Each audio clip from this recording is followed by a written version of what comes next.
ಬೆಳಗ್ಗೆ ಎದ್ದು ರೆಡಿಯಾಗಿ ನಾನು ಹೊರಟಿದ್ದು ಚಿತ್ರದುರ್ಗಕ್ಕೆ ಮಹಾಗಣಪತಿನ ನೋಡೋಕ್ಕೆ. ಹಿಂದೂ ಮಹಾಗಣಪತಿ ಅದ್ಭುತವಾಗಿ ಕಾಣ್ತಿತ್ತು. ನೋಡಿಕೊಂಡು ಹಾಗೆ ಅಲ್ಲಿ ಪ್ರಸಾದ ತಿಂದ್ಕೊಂಡು ನಾವು ಹೊರಟಿದ್ದು ಚಿತ್ರದುರ್ಗದ ಕೋಟೆಗೆ. ವೆದರ್ ಏನೋ ತುಂಬ ಚೆನ್ನಾಗಿತ್ತು.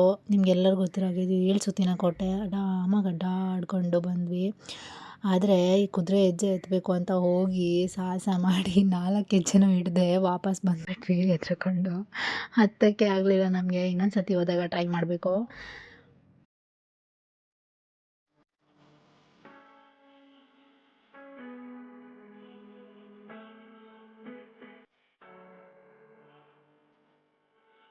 ಅವೆಲ್ಲ ಬೆಟ್ಟ ಹತ್ತಿ ಮೇಲೆ ಟೆಂಪಲ್ ನೋಡೋಕೆ ಹೋದರೆ ನಮ್ಮ ಮಾವ ನೋಡಿ ಅಲ್ಲಿ ಹಳ್ಳಿ ಕಟ್ಟೆ ಮೇಲೆ ಮಲ್ಕೊಂಡಿರೋದು ಎದ್ದೇ ಬರಲಿಲ್ಲ ಕೊನೆಗೂ. ಅಲ್ಲಿಂದ ಕೊನೆಗೆಲ್ಲ ಸುತ್ತಾಡಿಕೊಂಡು ಲಾಸ್ಟಿಗೆ ಆನೆ ಬಾಗ್ಲ ಹತ್ರ ಮಸಾಲ ಮಿರ್ಚಿ ಅಂತ ಕೊಡ್ತಾರೆ ತಿಂದ್ಕೊಂಡು ಮನೆಗೆ ಬಂದು ಮಲ್ಕೊಂಡಿದ್ದಾಯ್ತು ನೋಡಿ.